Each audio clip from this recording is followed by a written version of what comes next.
I never imagined I'd be here, in this quiet little town in Ohio, with a life so different from what I'd once envisioned. When I first met Daniel, it felt like everything finally clicked. We got married 5 years ago, after dating for nearly 2 years. Daniel was everything I had hoped for, kind, thoughtful, and the kind of person who made me feel seen in a way I hadn't felt before. But there was something else in the picture I hadn't prepared for. Noah, his son. Noah was 15 when Daniel and I tied the knot. I knew becoming a stepmother wouldn't be a walk in the park, but I figured I could handle it. The reality, though, was different. At first, Noah barely acknowledged me. He was quiet, distant, and often kept to himself. I didn't blame him. After all, I was just some woman suddenly taking up space in his life. His world had already been turned upside down by the divorce, and I was a new, unfamiliar presence that probably didn't fit in. I wasn't sure how to bridge the gap, but I tried. I spent my mornings making breakfast for the family, and after school, I'd ask about his day. His responses were short, more like polite nods than real conversation.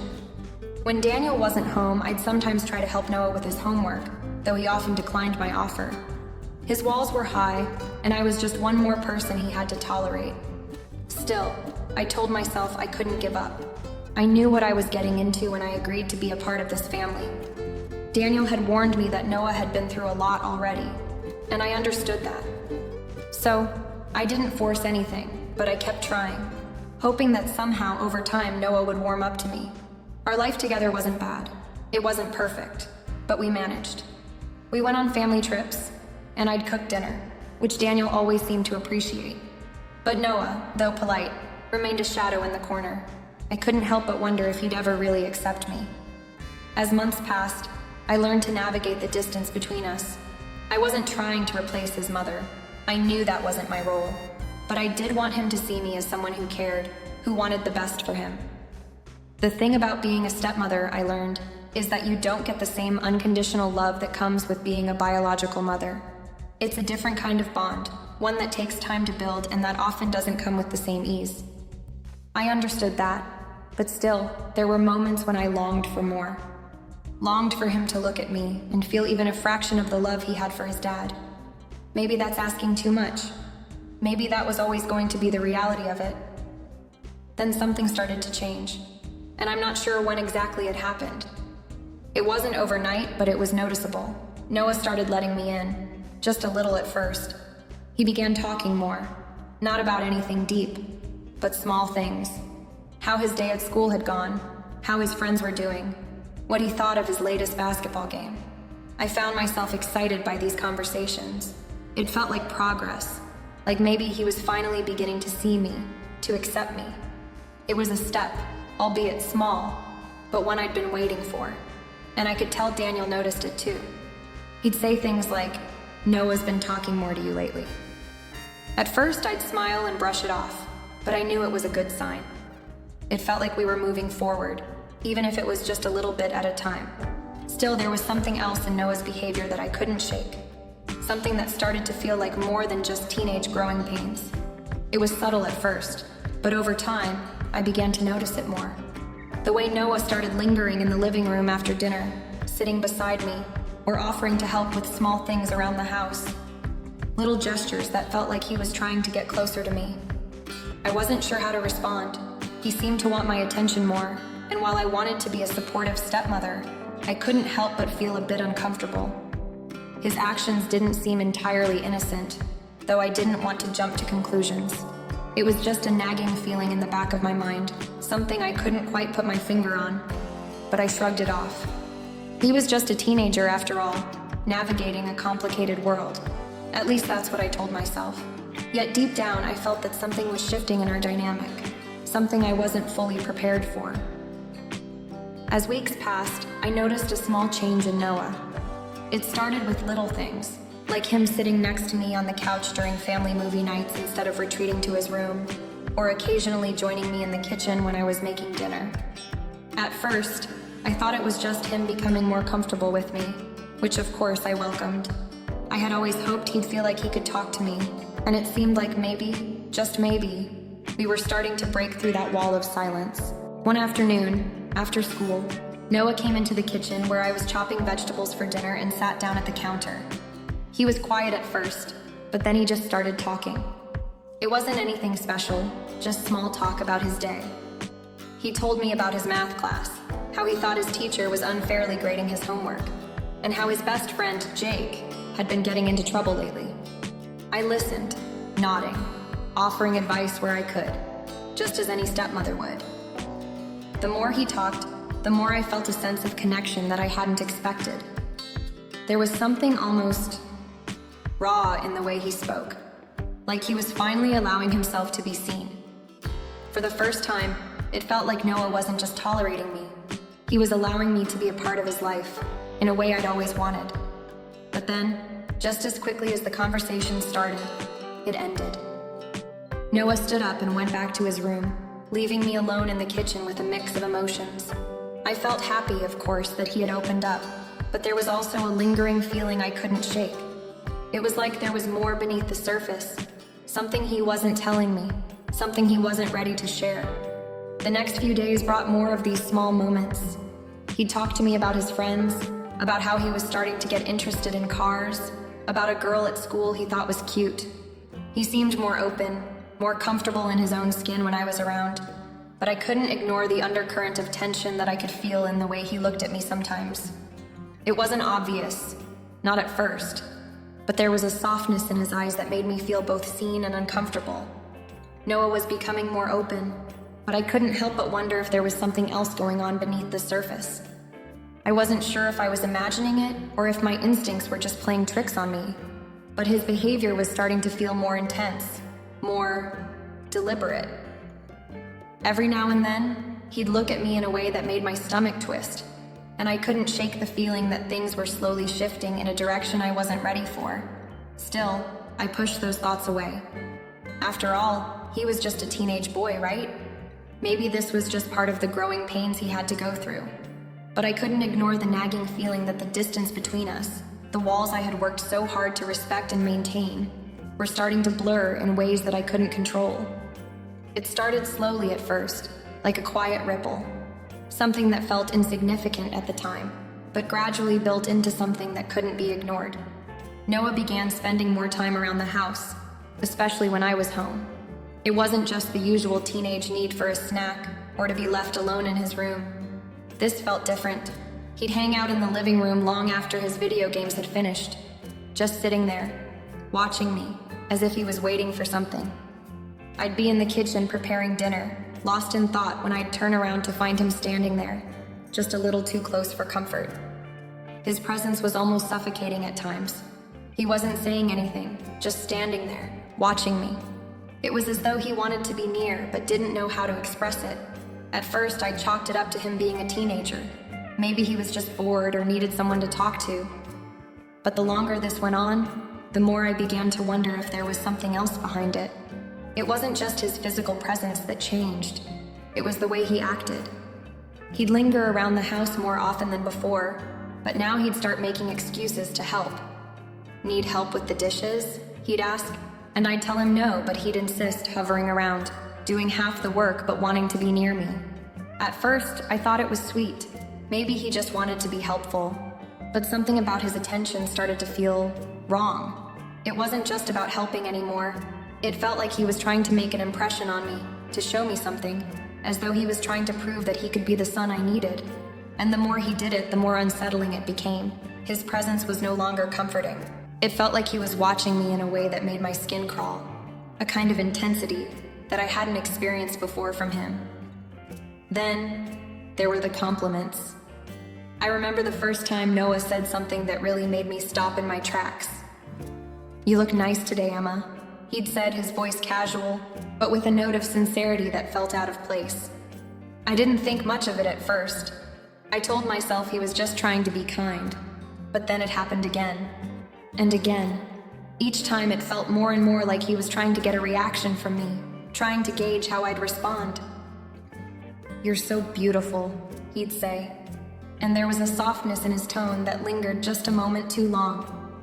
I told myself that I was being paranoid, that it was just his way of being affectionate or seeking approval. After all, teenage boys are strange creatures, always testing boundaries, trying to figure out who they are and what they mean to the people around them. But deep down, I couldn't ignore the unsettling feeling that grew stronger with every compliment. But it was the way he started positioning himself around me that really tipped the scales. I would be sitting on the couch, absorbed in a book or watching TV, and without saying anything, Noah would casually move closer, sitting just a little too close to me. He'd put his arm around the back of the couch like he was trying to close the gap, to make the space between us disappear. At first, I thought maybe he was just being a typical teenager who didn't know the proper boundaries. But the longer it went on, the more uncomfortable it made me. There were times when I would feel his body heat near me, or I'd catch a fleeting glance of him looking at me with an intensity I didn't know how to explain. His eyes seemed to linger on me in a way that made me tense up, and when I'd look away quickly, pretending I hadn't noticed, he'd shift his position as if he was testing how far he could go before I reacted. I told myself it was just a phase, just Noah struggling with his own feelings of insecurity and uncertainty. Maybe he was just confused about the boundaries between us, trying to figure out where he fit in this family dynamic. But the more I tried to rationalize it, the more his behavior seemed to defy any kind of logical explanation. It was becoming clear to me that this wasn't just teenage awkwardness. There was something deeper going on, something I wasn't sure how to confront. I couldn't put my finger on it, but I knew that something wasn't right. Even when I tried to dismiss it, the signs were there. The way he looked at me, the way he would get too close, the lingering comments. It wasn't the typical behavior I would expect from a stepmother and her teenage stepson. At first, I tried to brush it off, telling myself I was being paranoid, that maybe I was overreacting. But deep down, I knew something had shifted between us, and the more I tried to ignore it, the more obvious it became. It wasn't until he said something one afternoon that truly shook me. I had been in the kitchen, preparing dinner, when Noah came in, standing just behind me. I didn't hear him at first, but then I felt his presence, the weight of it, and I turned around to find him staring at me. He looked almost vulnerable, like he was waiting for me to say something. "I've been thinking about you a lot lately, Emma," he said quietly. I froze. The way he said it, the way his voice wavered, made my stomach tighten. I didn't know how to respond. I was frozen, unsure whether to say anything at all. And then he added, "I feel like you understand me better than anyone else in my life." That was the moment I realized things had gone too far. The boundaries I thought we had were starting to blur, and I wasn't sure how to stop it. I didn't want to hurt him, but I knew I couldn't let this go on. It was no longer just about helping with the dishes or spending time together. This was something much deeper, something that I wasn't equipped to handle alone. I had to figure out what to do, because this wasn't just about me anymore. It was about Noah, and about protecting him from something he didn't even understand yet. It was a typical afternoon, the kind where everything seems perfectly normal, but I should have known that things were about to shift. Noah had been more quiet than usual that day, which in hindsight should have been my first clue. He didn't hover around the house like he normally didn't try to sneak into the kitchen or the living room when I was alone. I had no idea where he was, but I didn't think much of it.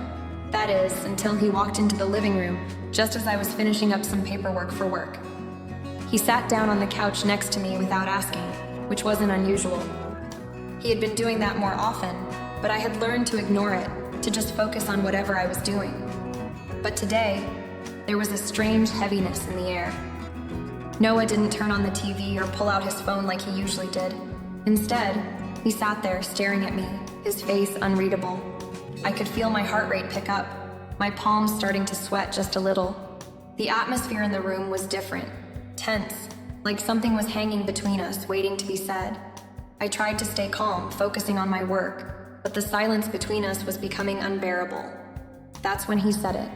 His voice was quiet, almost hesitant, as though he wasn't sure if he should speak at all, but the words that came out were crystal clear. "Emma, I need to tell you something," he said, his gaze never leaving mine. "I've been thinking about you a lot lately, more than I should." I felt a cold rush sweep over me, my stomach sinking like I had just been plunged into ice water. For a moment, I couldn't even breathe. I looked at Noah, his eyes wide, vulnerable in a way I hadn't seen before. He wasn't a child anymore. This wasn't the awkward teenager who didn't know how to communicate his feelings. This was something different. Something that scared me. He continued, his voice trembling slightly as he spoke. I care about you, Emma. More than I should. I know this isn't right, but I can't help how I feel. You understand me better than anyone, and I've been thinking about you. A lot. I felt like the world around me had frozen, the sound of his voice echoing in my ears. My heart was racing, and every muscle in my body tensed as I tried to process what he had just said. The room felt smaller suddenly, as if the walls were closing in around me. I could barely focus on his words, on the fact that this wasn't just a phase or a passing thought. It was something real, something Noah had been carrying with him for who knows how long. I was in shock. Part of me wanted to scream at him to stop, to tell him that what he was saying was wrong, that this wasn't how a stepmother and stepson were supposed to interact. But another part of me, the part that had tried so hard to be there for him, felt a deep sense of sadness. I knew this wasn't his fault. He was struggling with feelings that he didn't know how to process, that no one had prepared him for. But that didn't change the fact that this was crossing a line, one that I could never allow to be crossed. I took a deep breath, trying to steady myself, trying to find the right words to say without making things worse. I had to be firm, but gentle. I had to protect him from himself, even if it meant he would hate me for it.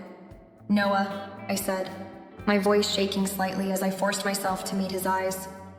What you're feeling is natural. I know you're confused, and I know you're going through a lot, but you need to understand something. I paused, my heart pounding in my chest as I tried to choose my words carefully. You and I can't be anything more than what we are. I'm your stepmother, and I love you like a son. But that's where it ends. You're not just confused, you're crossing a boundary, and I can't allow that. His face fell, and I could see the hurt in his eyes. He wasn't angry, just disappointed. Like I had taken something away from him, something he had thought was real. But I had to make him understand. I'm not doing this to hurt you, I continued, my voice trembling despite my best efforts to sound strong. I care about you, Noah, and I want you to be okay. But you have to stop this. It's not healthy, and it's not right. For a moment, neither of us said anything. The weight of the conversation hung in the air like a fog. Finally, Noah stood up, his shoulders slumped, and without a word, he turned and walked out of the room. The door to his bedroom clicked softly behind him, and I was left sitting there, alone. I don't know how long I stayed there, staring at the empty space he had occupied, my mind racing with 1,000 thoughts, none of which felt right. What had just happened? Was this just a teenage phase? Or was there something deeper, something I had failed to see? But one thing was clear, this wasn't over, not by a long shot.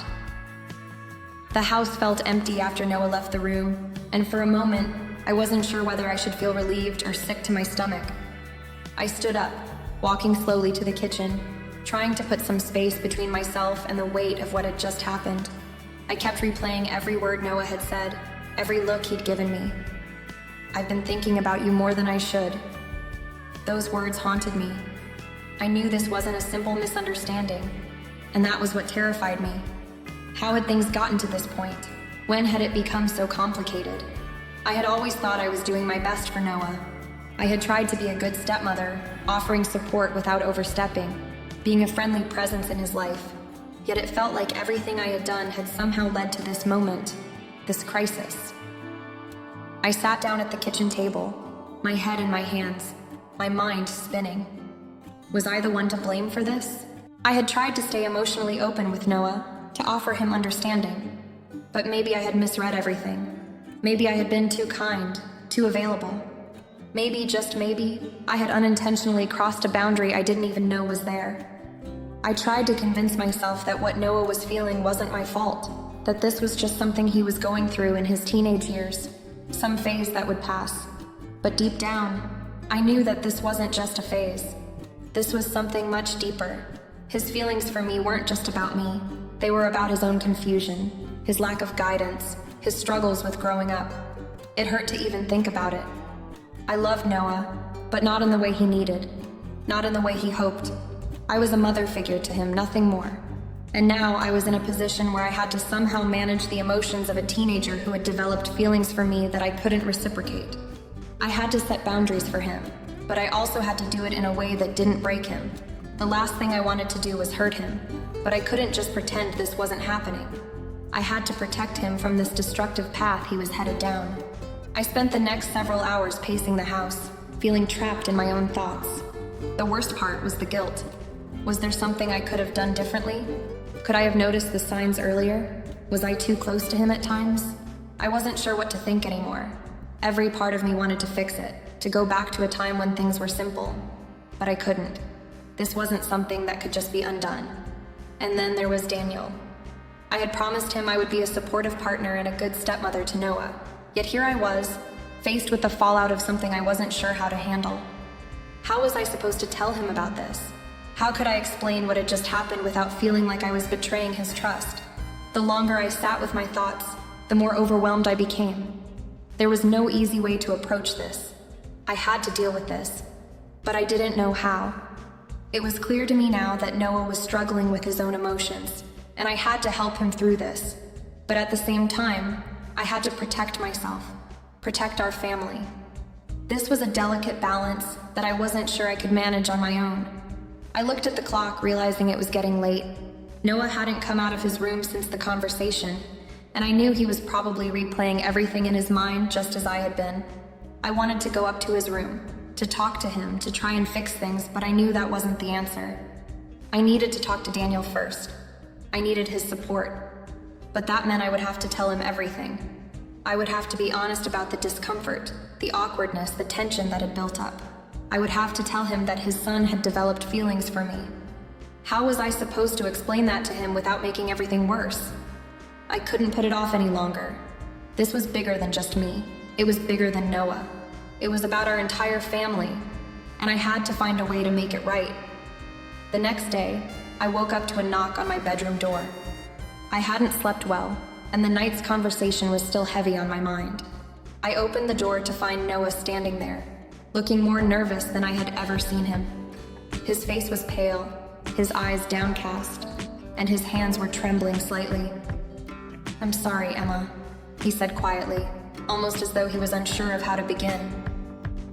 "I know I've probably made everything awkward and messed things up. I didn't mean for it to go this far. I've been thinking about it a lot, and I'm sorry." His apology was soft and sincere, but something about it felt too rehearsed, like he had said the words to himself 100 times before gathering the courage to speak them to me. His voice cracked slightly as he continued. I don't know what happened. It's not something I planned. I didn't want to make you uncomfortable, but I just got these feelings, and I don't know how to control them." I couldn't help but feel a sense of compassion for him. He was only 15, and yet here he was, trying to make sense of emotions he was too young to fully understand. But at the same time, I couldn't ignore the growing unease in my chest. His words, though apologetic, didn't fully erase the gravity of the situation. This wasn't something that could simply be brushed aside with a sorry. It was a deeper issue, one that couldn't be fixed with words alone. "Noah," I said gently but firmly, trying to steady myself as I spoke. "I understand that you're confused. I really do. But what you're feeling, it's not something that's okay. It's not about me or what I did or didn't do. It's about your own emotions, and you need to find a healthy way to deal with them.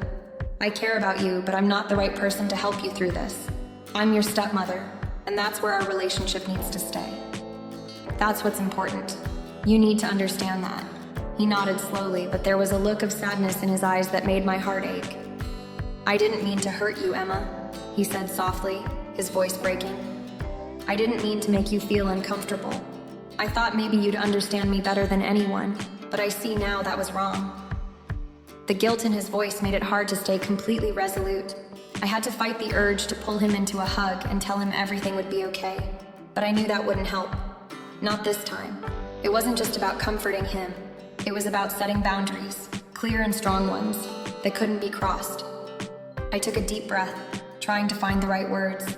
"I know you didn't mean for any of this to happen, and I'm not angry at you, but you need to understand that this is not something we can ignore. You need to focus on yourself now, on your future, your friends, your school. These feelings, they'll pass, Noah, but you need to focus on moving forward. I can't be the one to help you with this, but you can talk to someone who can. His eyes widened, a mix of confusion and fear settling in. You mean, like a therapist? I nodded. Yes. I think it would be good for you to talk to someone. Someone who can help you sort through these emotions in a healthy way. Noah was silent for a moment, taking in what I said. His shoulders slumped as if the weight of the situation had finally hit him. I don't want things to be weird between us, he whispered. I just want things to be normal again. I want that too, Noah, I said, my voice softening. But normal can only happen if we face this the right way. And that starts with respecting boundaries. You're not alone in this, but you have to be the one to make the choice to work through it. He nodded slowly, his eyes still a little clouded with confusion, but I could see the first flicker of understanding in them. He had a long way to go, but at least he was starting to grasp the gravity of the situation. I'll try, he said quietly. I'll do what I can to get better. I gave him a small, reassuring smile, even though my heart still ached for him. He had a lot to learn, and so did I. But I had to hold on to the hope that with time and the right support, he would find his way. As Noah turned to leave the room, I couldn't help but feel a pang of sadness for him. I wanted to protect him from this confusion, but some things couldn't be avoided. I just hoped that, with Daniel by my side, we could help Noah through this difficult time and find a way to rebuild our family, no matter how complicated things had become. The weeks after that conversation with Noah felt like they were dragging on, each day a struggle to keep the peace in a house that felt increasingly strained. Noah had started acting distant again, his eyes avoiding mine when we passed each other in the hallway or during dinner. The air between us was thick with unspoken words, and the tension was becoming unbearable.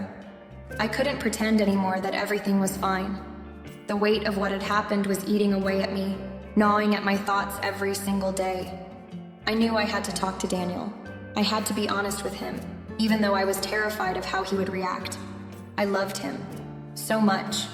I wanted to protect him from the hurt, but at the same time, I knew that this wasn't something I could hide from him. This was his son, and he deserved to know the truth. I had spent countless nights lying awake, staring at the ceiling, wondering if I could carry this secret any longer. The guilt was suffocating. I kept thinking back to those first moments when Noah confessed his feelings, the discomfort and the confusion, the way I tried to make sense of it all on my own. But the truth was, I wasn't equipped to handle this by myself. I couldn't ignore it anymore. I needed to tell Daniel everything, exactly how I felt, what had happened, what Noah had said. No more pretending that everything was normal when it so clearly wasn't. I had always believed in transparency, in honesty, and I couldn't live with myself if I didn't share this with him. We needed to face it together. So that evening, after dinner, when the house was quiet and Noah had gone to his room, I asked Daniel if we could talk. My hands were shaking as I led him to the living room. I could feel the pit in my stomach deepening with every step, but there was no turning back. It had to be done. We sat down on the couch. I could tell Daniel was already sensing the gravity of the moment. His eyes were searching mine, trying to figure out what was going on. I could see the love and concern in his expression, but also something else, a hesitation, as if he knew I was about to share something that might change everything. I took a deep breath. Daniel, I need to talk to you about something that's been weighing on me for a while. I could barely get the words out.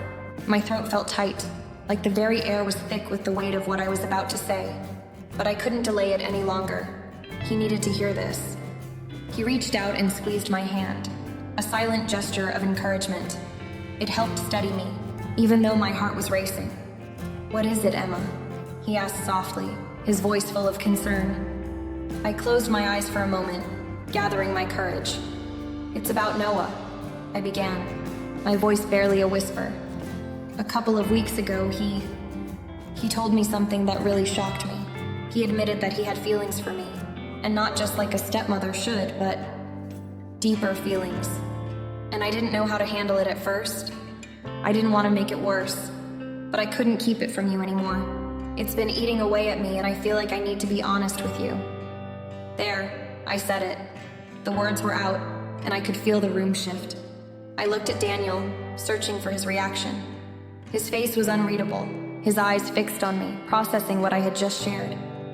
For a moment, there was silence, and I felt like the weight of the entire world was on my shoulders. Emma. Daniel's voice broke the silence, low and strained. Why didn't you tell me sooner? Why did you try to handle this on your own? I felt a lump rise in my throat, the guilt welling up inside me again. I didn't want to hurt you, Daniel. I didn't want to make things worse between us. I thought maybe I could fix it, handle it, but I've realized I can't do this alone. I can't keep pretending that everything is okay when it's not. Daniel's expression softened, but there was still a flicker of something in his eyes, a mix of hurt, confusion, and concern. Emma, I understand why you kept this from me, but this is something we need to deal with together. I'm glad you told me, but I wish you hadn't kept it from me for so long. I nodded, feeling tears threaten to fall, but I held them back. I had to be strong, for both of us. I'm sorry, Daniel. I didn't mean to hurt you. I just wanted to protect you from this. But now I see that we have to face it together. The room was thick with emotion, but there was a sense of relief in finally speaking the truth. I had carried this burden for far too long, and now that Daniel knew, I hoped we could begin to heal, to figure out how to move forward. There were still a lot of questions, and the road ahead would be difficult, but at least we were in this together now. And that was the first step toward finding a way through the mess we were in. The days that followed my conversation with Daniel felt like a blur. There was an odd sense of tension in the house, a lingering heaviness that hung in the air no matter where we were. Daniel and I had agreed that Noah would go to therapy to work through his feelings. It was something neither of us was equipped to handle alone, and I hoped it would help him process everything in a healthier way. But even with that decision, things weren't easy. I could feel Daniel's eyes on me constantly, as if he were waiting for me to slip up, as if we both were waiting for the other to crack under the strain of what we'd learned. He was trying to be supportive, but I could sense that the trust between us had been shaken. Not in a way that was irreversible, but enough that it made every moment feel fragile. As for Noah, things had gotten awkward between us. He seemed to be avoiding me more than usual, and when we did cross paths, his gaze would quickly dart away. I didn't blame him. I was sure he was as embarrassed as I was. I just hoped that over time, we could find a way back to some sense of normalcy. But I knew that it would take time, perhaps more time than I was willing to admit. Daniel and I had tried to have a few conversations about how to move forward, but they were difficult. I could feel the hesitation in his words, as though he wasn't sure if he should be angry with me or if he was just as lost as I was. We hadn't touched the topic of Noah's confession again directly, but there was an unspoken understanding that it would need to be dealt with more deeply. One evening, a few days after our conversation, Daniel and I sat down to eat dinner, just the two of us. The atmosphere was quieter than usual, but we had started talking more openly again. Noah, still reeling from the therapy sessions, had opted to spend the night at a friend's house, giving us some much-needed space to breathe. "How are you holding up, Emma?" Daniel asked softly as he cut into his steak, his voice laced with concern. I took a moment before answering, reflecting on everything that had happened. It's been hard, I won't lie, but I'm trying to take it day by day. I just keep thinking about Noah and how confused he must be right now. He's only 15. He doesn't understand everything, but I can't pretend that this situation hasn't had a huge impact on all of us. Daniel nodded in agreement. I know. It's been tough on him. And tough on you, too. He paused, setting his fork down and looking at me with a weight in his eyes. But I'm still trying to process everything. I'm trying to figure out what this all means for us, for our family. I could feel the tightness in my chest again. I know. I keep thinking about how we can fix this, how we can rebuild trust with Noah. I just don't want to lose him, but I also don't want to put you in a position where you feel like you can't trust me. There was a long silence as Daniel seemed to be weighing my words. Then, he looked at me with a softness that made my heart ache. Emma, you've been honest with me now, and that's what matters. I'm not perfect, and neither are you, but I'm not giving up on us. On you. I know this is a hard situation, but I'm not going anywhere. We'll figure this out together." I felt a rush of relief at his words, but it was mixed with a quiet sadness. I wanted so badly for things to be back to normal, for this dark cloud to lift, and for us to move past the pain. But I also knew that we couldn't just ignore what had happened. The foundation of our family had been tested, and while we might rebuild, it would never be the same. "I'm glad to hear you say that," I said, my voice steady but tinged with emotion. "I'm scared, Daniel. I'm scared that this will change everything, that we won't be able to recover from this." Daniel reached across the table, taking my hand in his. "We will recover. It's not going to be easy, but we'll do it together. And Noah, he's still our son. He's going through something hard right now, but we can't let this tear us apart." His words were comforting, but I couldn't shake the sense of unease that lingered. There was still so much uncertainty ahead. Would Noah get better? Would he eventually come to terms with his feelings and move forward? And would Daniel and I be able to heal as a couple? Or had this breach of trust left a scar that would never fully fade? In the quiet aftermath of that conversation, I knew that the road ahead would be long. But as long as we continued to be honest with each other and face the difficult truths, I hoped we could find a way to heal. Because at the end of the day, the love we had for each other was still there. Even if it was buried under the weight of everything that had happened, it was just going to take time to uncover it again.